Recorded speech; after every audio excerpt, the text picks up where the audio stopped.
Now Kevin and I'm going to introduce the golf club now, and I want Kevin to learn the feeling, and all of us at home, to learn the feeling of how to keep the golf club in front of you as you retain both sides of the pelvic triangle. Once again, as I shared with you before, when the left side is lost, or even the right side is lost, invariably the club will go behind the student.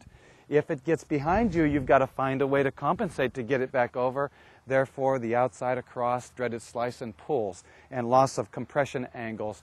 So we lose a lot of power and a lot of club face that way. So let's try that together, Kevin, with our new posture and our new setup position into those pelvic triangles, right and left side. Let's make that first little move back and retain the left side and the right side and see if you can feel that.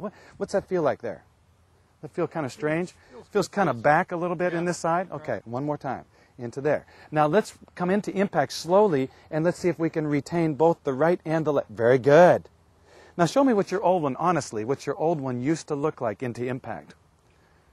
Felt like I rotated around myself. Like more. This more. A little bit more spinny maybe? A little more spin, a little more rotation. Uh-huh.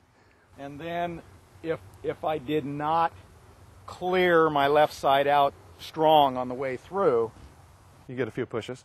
I'm off to the right. So a little bit of movement toward the golf ball, of course, which will automatically, invariably open the face on us, won't it? Yeah, right. Okay, let's do that again. I felt like I had to release strong to square up. Oh, so you had to use your hands a little bit more. Okay, let's do that again.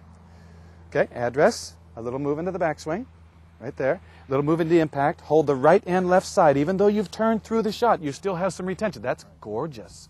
Much better than through impact. Go ahead, all the way through. Yeah, right. Much better.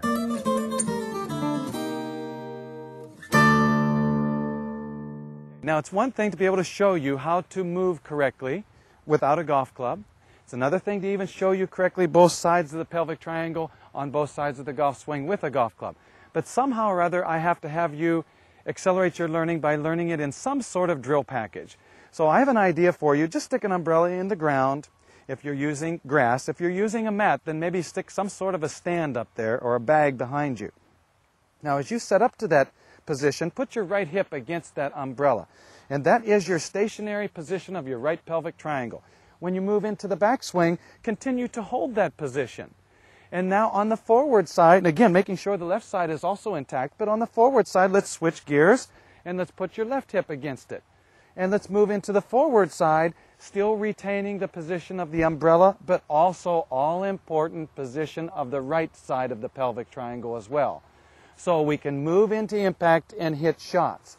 Now to do it on the driving range, let's go ahead and tee a golf ball up now. Let's put a golf ball. If you're using a mat, then go ahead and put it on the tee. If you're using the grass, stick a tee in there where you would be addressed to the golf ball based on your hip against the umbrella back here. Now, there is address position. Now move into an impact position and hold it. Check your right side of your pelvic triangle. Check the left side. Hip open, knee nice and tall. Weight forward on your left foot. Your body balanced to the left side, but not swayed into the shot. Working into your pelvic triangle, both sides. There is impact. Your hands will slightly be forward. This is called the impact drill. Let's do it again.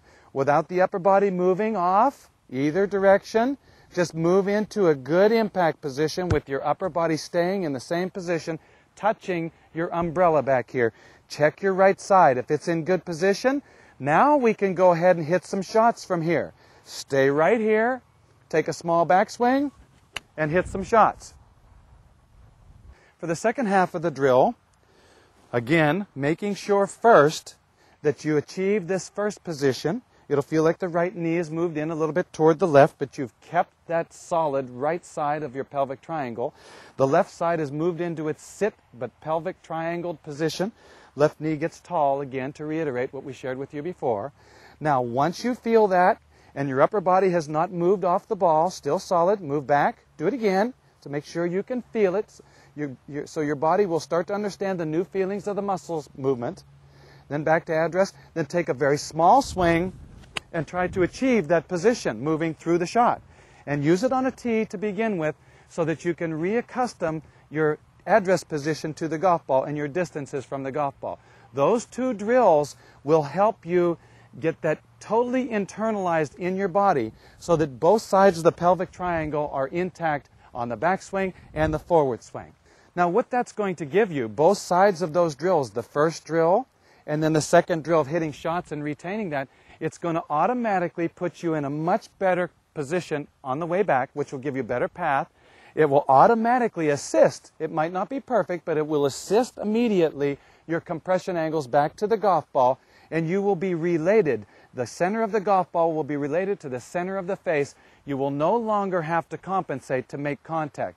And you will find your rotations through the ball, your balance, and the entire thing will feel a lot better going through the shot than it ever has before, because you have retained both right and left side of the pelvic triangle.